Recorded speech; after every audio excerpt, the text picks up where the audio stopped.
Today's reading continues Jacob's journey as he faces sorrow, loss, and legacy. We'll be reading from Genesis 35 to 16 to 37 to 1, where three major events shape his path: the death of Rachel during childbirth, the sin of Reuben, and the passing of Isaac. Alongside pain, we also witness the birth of Benjamin, Jacob's 12th son, and the roots of division beginning to grow among the brothers. This passage is about grief, growth, and generational turning points where God's plan moves forward, even through heartbreak and failure. Let's read together from the King James Version, KJV. Genesis 35 to 16 to 37 to 1, KJV. And they journeyed from Bethel, and there was but a little way to come to Ephrath. And Rachel travailed, and she had hard labor. And it came to pass, when she was in hard labor, that the midwife said unto her, Fear not, thou shalt have this son also. And it came to pass, as her soul was in departing, for she died, that she called his name Benoni, but his father called him Benjamin. And Rachel died, and was buried in the way to Ephrath, which is Bethlehem. And Jacob set a pillar upon her grave. That is the pillar of Rachel's grave unto this day. And Israel journeyed, and spread his tent beyond the tower of Eder. And it came to pass, when Israel dwelt in that land, that Reuben went and lay with Bilhah his father's concubine, and Israel heard it. Now the sons of Jacob were 12. The sons of Leah: Reuben, Jacob's firstborn, and Simeon, and Levi, and Judah, and Issachar, and Zebulun. The sons of Rachel: Joseph, and Benjamin. And the sons of Bilhah, Rachel's handmaid, Dan, and Naphtali. And the sons of Zilpah, Leah's handmaid, Gad, and Asher. These are the sons of Jacob, which were born to him in Padanaram. And Jacob came unto Isaac his father, unto Mamre, unto the city of Arba, which is Hebron, where Abraham and Isaac sojourned. And the days of Isaac were 180 years. And Isaac gave up the ghost, and died, and was gathered unto his people, being old and full of days. And his sons Esau and Jacob buried him. Now these are the generations of Esau, who is Edom. Esau took his wives of the daughters of Canaan: Adah the daughter of Elon the Hittite, and Aholibamah the daughter of Anah the daughter of Zibeon the Hivite, and Bashemath Ishmael's daughter, sister of Nebajoth. And Adah bare to Esau Eliphaz, and Bashemath bare Reuel, and Aholibamah bare Shush, and Jalam, and Korah. These are the sons of Esau, which were born unto him in the land of Canaan. And Esau took his wives, and his sons, and his daughters, and all the persons of his house, and his cattle, and all his beasts, and all his substance, which he had got in the land of Canaan, and went into the country from the face of his brother Jacob. For their riches were more than that they might dwell together, and the land wherein they were strangers could not bear them because of their cattle. Thus dwelt Esau in Mount Seir. Esau is Edom. And these are the generations of Esau, the father of the Edomites, in Mount Seir. These are the names of Esau's sons: Eliphaz the son of Adah, the wife of Esau; Reuel the son of Bashemath, the wife of Esau. And the sons of Eliphaz were Teman, Omar, Zepho, and Gatam, and Kenaz. And Timnah was concubine to Eliphaz Esau's son, and she bare to Eliphaz Amalek. These were the sons of Adah Esau's wife. And these are the sons of Reuel: Nahath, and Zerah, Shammah, and Mizah. These were the sons of Bashemath Esau's wife. And these were the sons of Aholibamah, the daughter of Anah, the daughter of Zibeon, Esau's wife. And she bare to Esau Jus, and Jalam, and Korah. These were dukes of the sons of Esau, the sons of Eliphaz, the firstborn son of Esau: Duke Teman, Duke Omar, Duke Zepho, Duke Kenaz. Duke Korah, Duke Gadam, and Duke Amalek. These are the dukes that came of Eliphaz in the land of Edom. These were the sons of Ada. And these are the sons of Reuel, Esau's son. Duke Nahath, Duke Zerah, Duke Shammah, Duke Mizah. These are the dukes that came of Reuel in the land of Edom. These are the sons of Bashemath, Esau's wife. And these are the sons of Aholibamah, Esau's wife. Duke Jush, Duke Jalam, Duke Korah. These were the dukes that came of Aholibamah, the daughter of Anah, Esau's wife. These are the sons of Esau, who is Edom, and these are their dukes. These are the sons of Seir the Horite, who inhabited the land: Lotan, and Shobal, and Zibeon, and Anah, and Dissan, and Ezer, and Dishan. These are the dukes of the Horites, the children of Seir, and the children of Lotan were Hori and Hemon. And Lotan's sister was Timnah. And the children of Shobal were these: Alvan, and Manahath, and Ebal, Shepho, and Onam. And these are the children of Zibeon, both Asia and Anah. This was that Anah that found the mules in the wilderness, as he fed the asses of Zibeon his father. And the children of Anah were these: Dissan, and Aholibamah, the daughter of Anah. And these are the children of Dissan: Hemdan, and Eshban, and Ithran, and Sharon. The children of Ezer are these: Bilhan, and Zavan, and Achan. The children of Dishan are these: Uz, and Aran. These are the dukes that came of the Horites: Duke Lotan, Duke Shobal, Duke Zibeon, Duke Anah, Duke Dissan, Duke Ezer, Duke Dishan.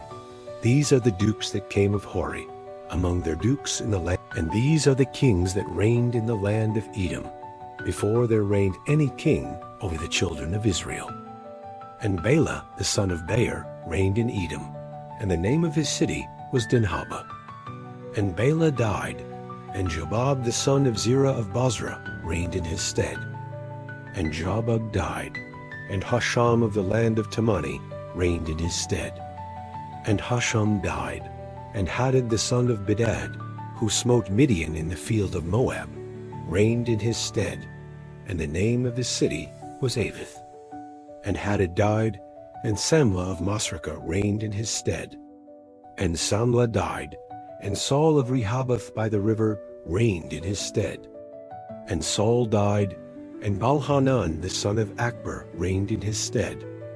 And Baalhanan the son of Akbor died, and Hadar reigned in his stead. And the name of his city was Pau, and his wife's name was Mehetabel, the daughter of Matred, the daughter of Mezahab. And these are the names of the dukes that came of Esau, according to their families, after their places, by their names: Duke Timnah, Duke Alva, Duke Jetheth, Duke Aholibamah, Duke Elah, Duke Penian, Duke Kenaz, Duke Tend, Duke Mibzar, Duke Magdiel, Duke Iram. These be the dukes of Edom, according to their habitations in the land of their possession. He is Esau the father of the Edomites. And Jacob dwelt in the land wherein his father was a stranger, in the land of Canaan. This passage takes us through deep valleys of grief, moral failure, legacy, and division, but it also marks an important turning point in the biblical story. The promises made to Abraham and Isaac are now fully resting on Jacob now, Israel, and the 12 sons who will become the 12 tribes of the nation. Let's explore Genesis 35 to 16 to 37 to 1 in depth. 1. Rachel's death and Benjamin's birth. Genesis 35 to 16:20. As they journey toward Ephrath Bethlehem, Rachel goes into hard labor. Her delivery is fatal. With her dying breath, she names her son Benoni, meaning son of my sorrow. But Jacob calls him Benjamin, son of the right hand. Spiritual insight. Jacob refuses to let this child be defined by grief. Even in sorrow, he chooses a name of strength and blessing. Life application. In your most painful moments, you still have the power to speak life. What you name in grief can shape your future. Let God redefine your sorrow. 2. Reuben's sin. Genesis 35 to 21 to 22. Right after Rachel's burial, a disturbing event occurs. Reuben, Jacob's firstborn, sleeps with Bilhah, Rachel's maid and Jacob's concubine. Jacob hears of it, but says nothing. The fallout comes later when Reuben loses his birthright. Spiritual insight. Reuben's act is more than personal sin. It's a grab for power, trying to assert dominance in the family line. Life application. Unguarded pride and desire can cost you greatly. Even if judgment is delayed, nothing escapes God's notice. 3. The 12 sons are counted. Genesis 35 to 22 to 26. This moment officially lists the 12 sons of Jacob, now all born. The family of Israel is complete. Each name represents a tribe, and together they will form a nation. Spiritual insight. Despite conflict, betrayal, and grief, God's plan moves forward. The 12 sons are here. Life application. Your story might feel chaotic, but God is still bringing order and purpose through it all. 4.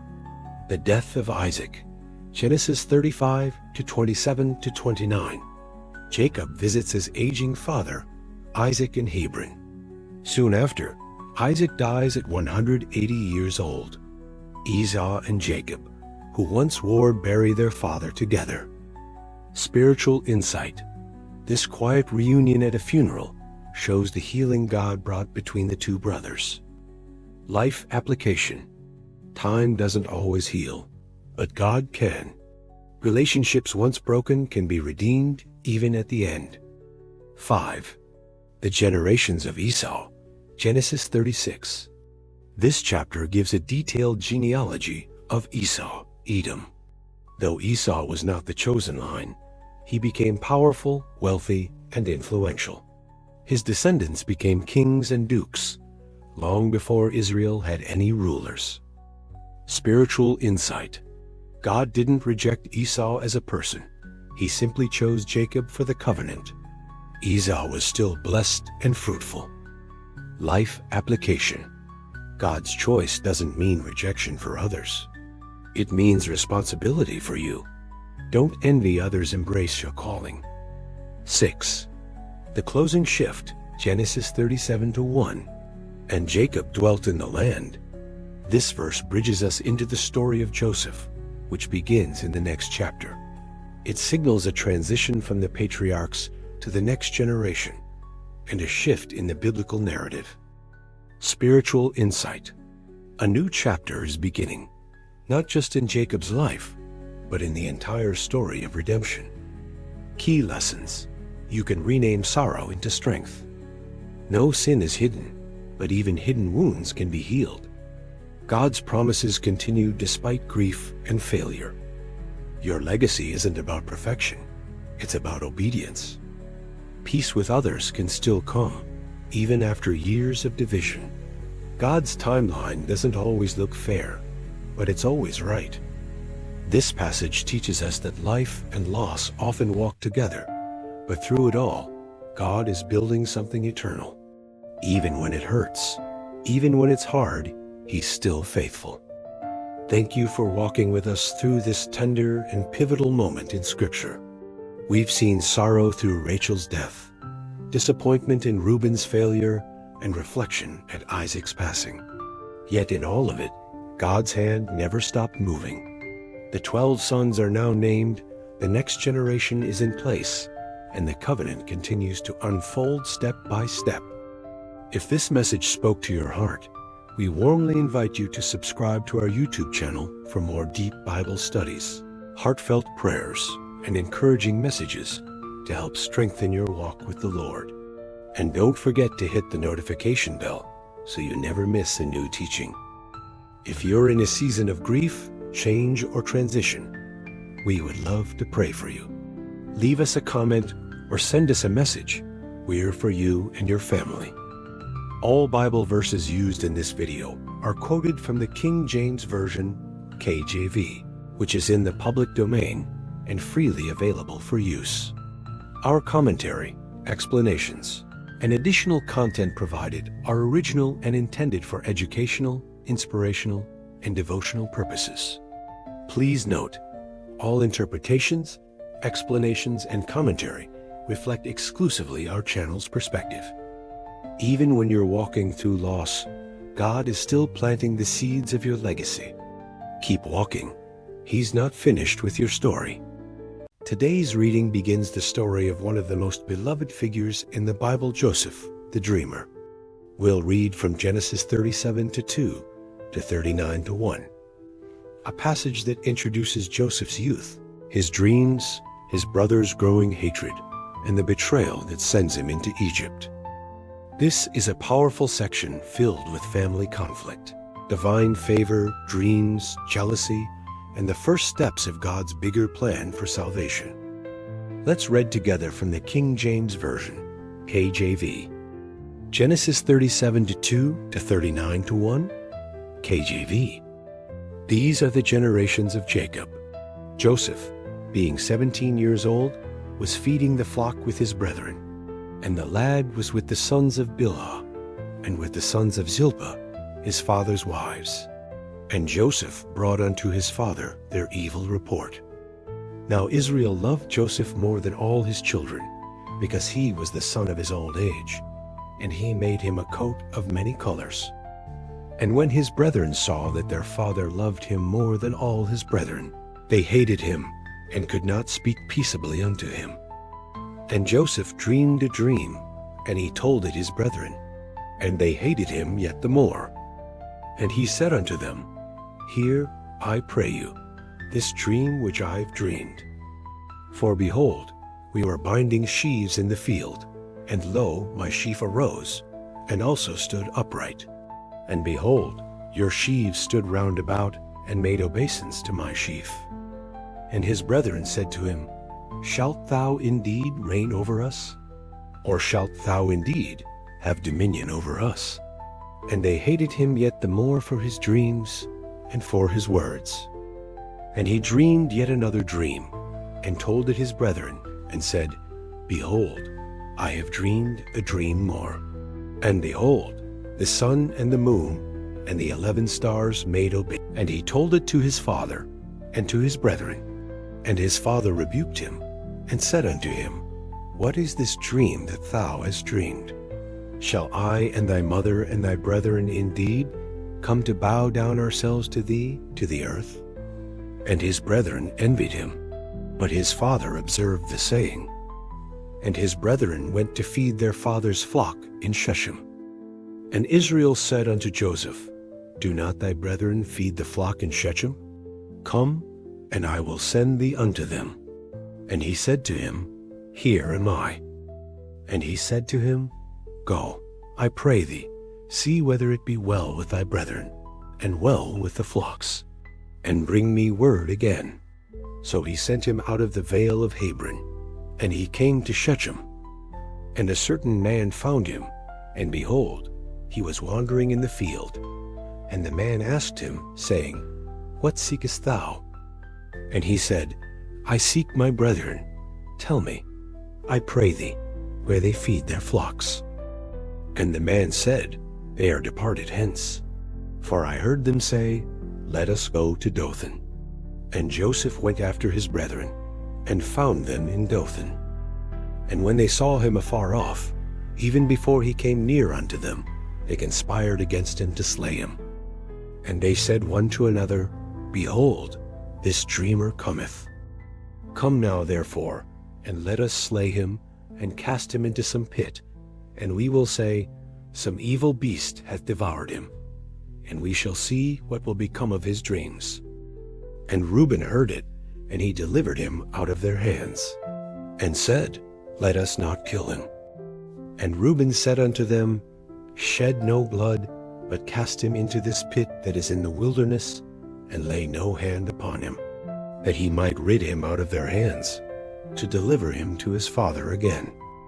And it came to pass, when Joseph was come unto his brethren, that they stripped Joseph out of his coat of many colors that was on him. And they took him and cast him into a pit, and the pit was empty, there was no water in it. And they sat down to eat bread, and they lifted up their eyes and looked, and behold, a company of Ishmaelites came from Gilead with their camels bearing spicery and balm and myrrh, going to carry it down to Egypt. And Judah said unto his brethren, What profit is it if we slay our brother and conceal his blood? Come and let us sell him to the Ishmaelites, and let not our hand be upon him. For he is our brother and our flesh. And his brethren were content. Then there passed by Midianites merchantmen, and they drew and lifted up Joseph out of the pit, and sold Joseph to the Ishmaelites for 20 pieces of silver. And they brought Joseph into Egypt. And Reuben returned unto the pit. And behold, Joseph was not in the pit, and he rent his clothes. And he returned unto his brethren, and said, The child is not. And I, whither shall I go? And they took Joseph's coat, and killed a kid of the goats, and dipped the coat in the blood. And they sent the coat of many colors, and they brought it to their father, and said, This have we found. Know now whether it be thy son's coat or no. And he knew it, and said, It is my son's coat. An evil beast hath devoured him. Joseph is without doubt rent in pieces. And Jacob rent his clothes, and put sackcloth upon his loins, and mourned for his son many days. And all his sons and all his daughters rose up to comfort him. But he refused to be comforted. And he said, For I will go down into the grave unto my son mourning. Thus his father wept for him. And the Midianites sold him into Egypt unto Potiphar, an officer of Pharaoh's, and captain of the guard. This part of Genesis introduces us to Joseph, a young man full of promise and purpose. At only 17 years old, Joseph walks in favor, integrity, and vision, but he is surrounded by jealousy and resentment. His story is a clear example of how God's plan often begins in unexpected places. Joseph is favored by his father Jacob and receives a coat of many colors, a symbol of love and distinction. This special treatment fuels the hatred of his brothers. When Joseph shares 2 prophetic dreams in which his family bows before him, their jealousy turns to rage. Jacob sends Joseph to check on his brothers, but instead of welcoming him, they plot against him. They strip him of his coat and throw him into a pit. Though Reuben tries to protect him, the others sell Joseph to passing merchants for 20 pieces of silver. Joseph is taken to Egypt, and the brothers deceive their father by dipping his coat in goat's blood, allowing Jacob to believe his son is dead. Back at home, Jacob mourns deeply, refusing comfort. Meanwhile, Joseph enters Egypt as a slave in Potiphar's house, unaware that this painful detour is part of God's plan to elevate him. This section teaches us that favor often attracts opposition. Sharing a God-given dream may not always be received well, especially by those closest to you. But even betrayal cannot stop the purpose of God. When you are stripped of what people see, your true calling remains. God is not finished when you are in the pit. He is only getting started.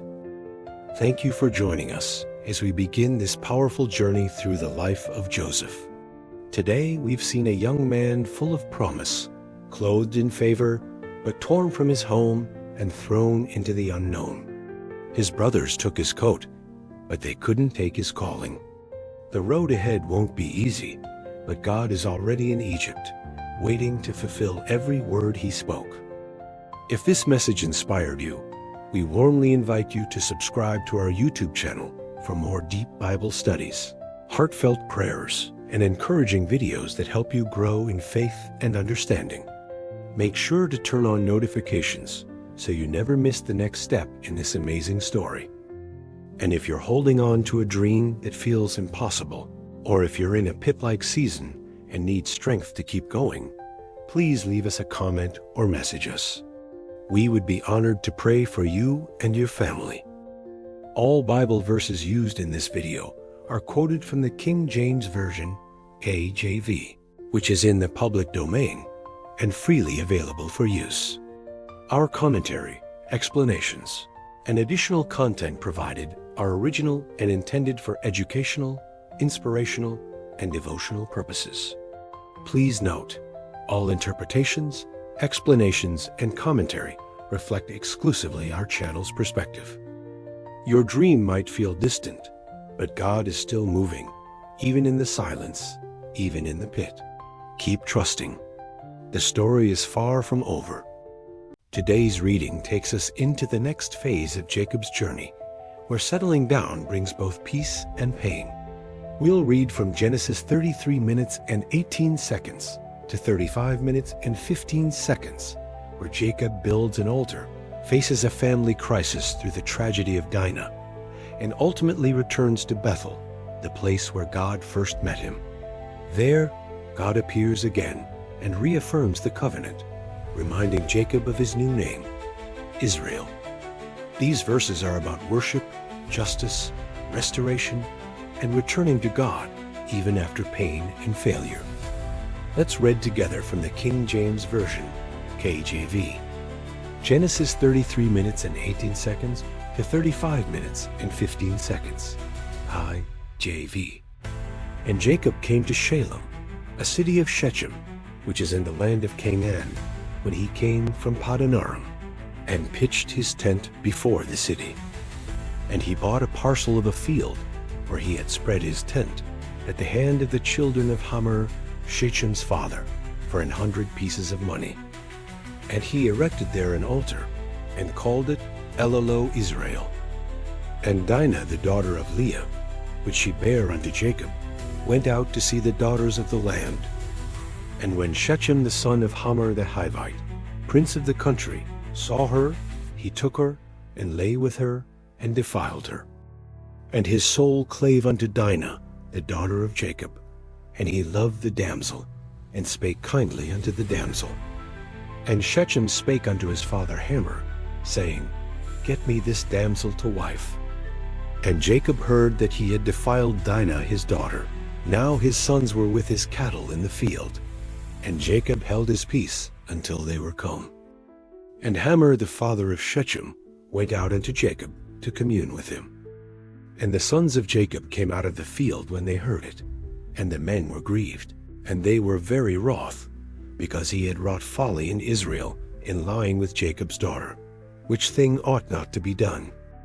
And Hamor communed with them, saying, The soul of my son Shechem longeth for your daughter.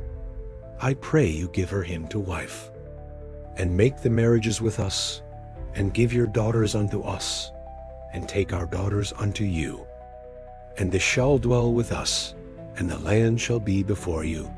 Dwell and trade therein, and get you possessions therein. And Shechem said unto her father, and unto her brethren, Let me find grace in your eyes, and what thou shalt say unto me, I will give. Ask me never so much dowry and gift, and I will give according as thou shalt say unto me, but give me the damsel to wife. And the sons of Jacob answered Shechem and Hamor his father deceitfully, and said, Because he had defiled Dinah their sister. And they said unto them, We cannot do this thing, to give our sister to one that is uncircumcised, for that were a reproach unto us. But in this will we consent unto you, if you will be as we be, that every male of you be circumcised. Then will we give our daughters unto you, and we will take your daughters to us, and we will dwell with you, and we will become one people. But if you will not hearken unto us to be circumcised, then will we take our daughter, and we will be gone. And their words pleased Hamor, and Shechem Hamor's son. And the young man deferred not to do the thing, because he had delight in Jacob's daughter. And he was more honorable than all the house of his father. And Hamor and Shechem his son came unto the gate of their city, and communed with the men of their city, saying, These men are peaceable with us. Therefore let them dwell in the land, and trade therein. For the land, behold, it is large enough for them. Let us take their daughters to us for wives, and let us give them. Only herein will the men consent unto us for to dwell with us, to be one people, if every male among us be circumcised, as they are circumcised. Shall not their cattle and their substance and every beast of theirs be ours? Only let us consent unto them, and they will dwell with us. And unto Hamor and unto Shechem his son hearkened all that went out of the gate of his city. And every male was circumcised, all that went out of the gate of his city. And it came to pass on the third day, when they were sore, that two of the sons of Jacob, Simeon and Levi, Dinah's brethren, took each man his sword, and came upon the city boldly, and slew all the males. And they slew Hamor and Shechem his son with the edge of the sword, and took Dinah out of Shechem's house, and went out. The sons of Jacob came upon the slain, and spoiled the city, because they had defiled their sister. They took their sheep, and their oxen, and their asses, and that which was in the city, and that which was in the field, and all their wealth, and all their little ones, and their wives took they captive, and spoiled even all that was in the house. And Jacob said to Simeon and Levi, They have troubled me to make me to stink among the inhabitants of the land, among the Canaanites and the Perizzites. And I being few in number, they shall gather themselves together against me, and slay me. And I shall be destroyed, I and my house. And they said, Should he deal with our sister as with an harlot? And God said unto Jacob, Arise, go up to Bethel, and dwell there, and make there an altar unto God, that appeared unto thee when thou fleddest from the face of Esau thy brother. Then Jacob said unto his household, and to all that were with him, Put away the strange gods that are among you, and be clean, and change your garments. And let us arise, and go up to Bethel, and I will make there an altar unto God, who answered me in the day of my distress, and was with me in the way. And they gave unto Jacob all the strange gods which were in their hand, and all their earrings which were in their ears. And Jacob hid them under the oak which was by Shechem. And they journeyed, and the terror of God was upon the cities that were round about them, and they did not pursue after the sons of Jacob. So Jacob came to Luz, which is in the land of Canaan, that is Bethel, he and all the people that were with him. And he built there an altar, and called the place El-Bethel, because their God appeared unto him when he fled from the face of his brother. But Deborah Rebekah's nurse died, and she was buried beneath Bethel under an oak, and the name of it was called Allon-Bachuth. And God appeared unto Jacob again when he came out of Paddan Aram, and blessed him. And God said unto him, Thy name is Jacob. Thy name shall not be called any more Jacob, but Israel shall be thy name. And he called his name Israel. And God said unto him, I am God Almighty.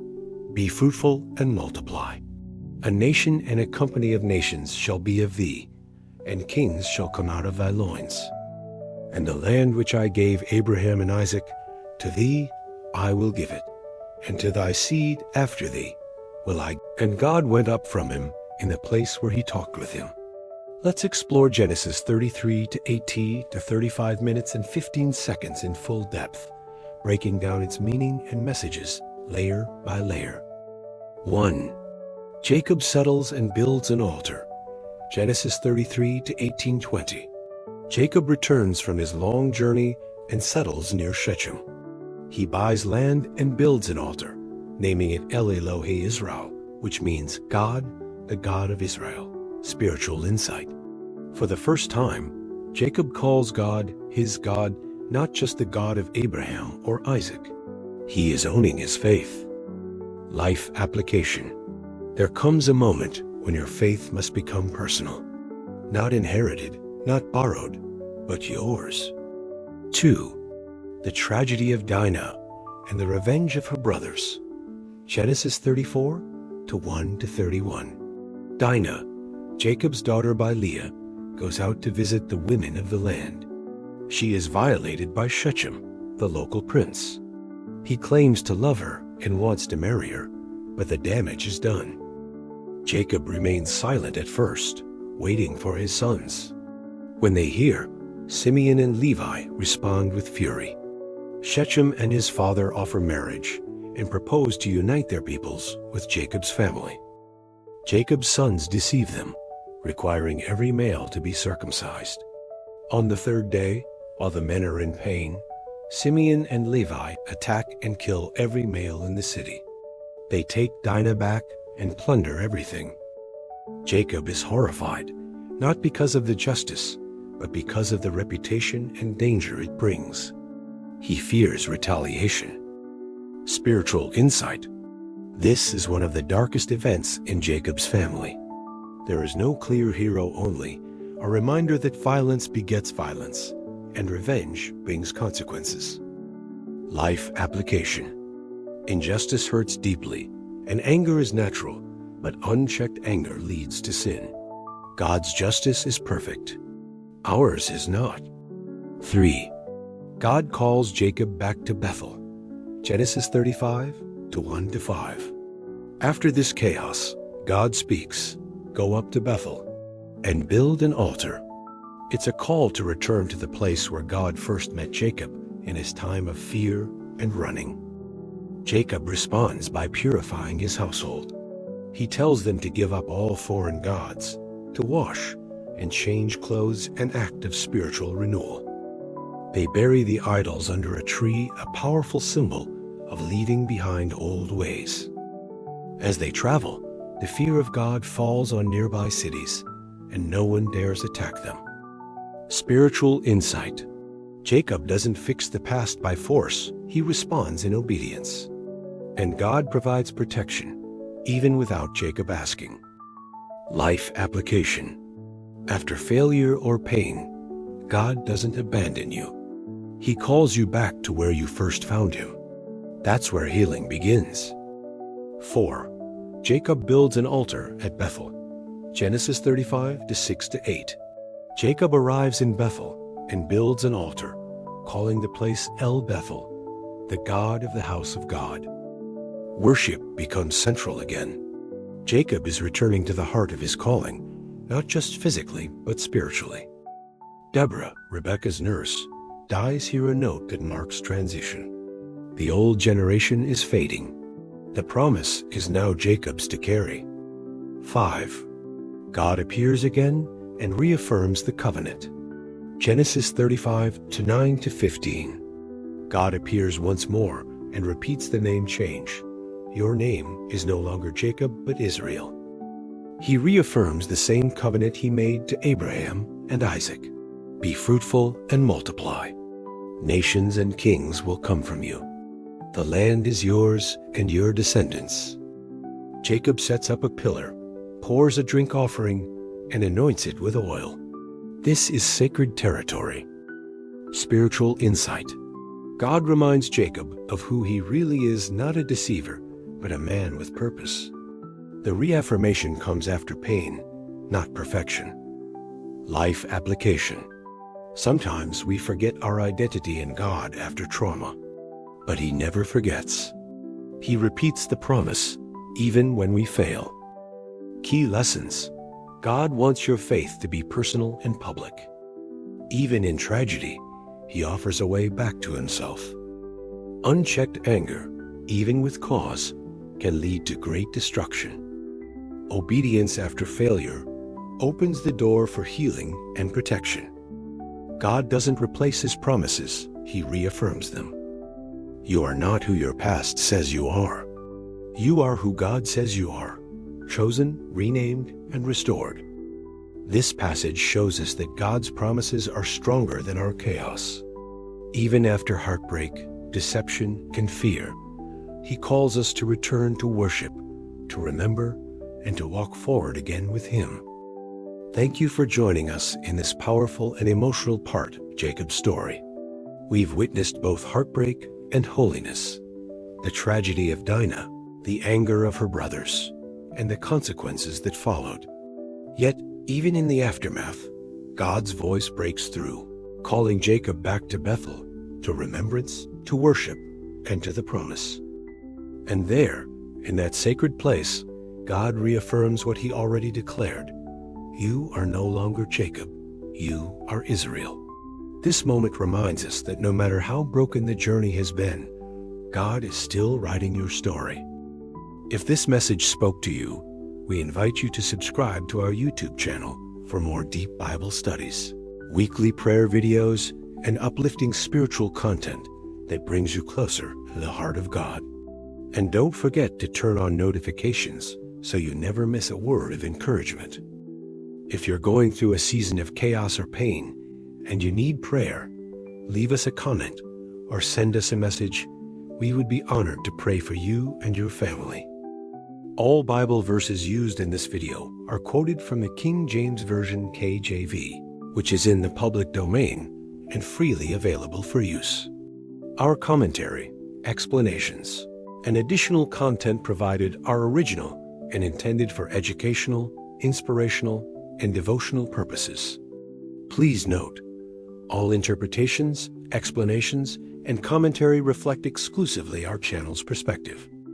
You can always return to Bethel, to the God who met you there the first time and who's still waiting to meet you again.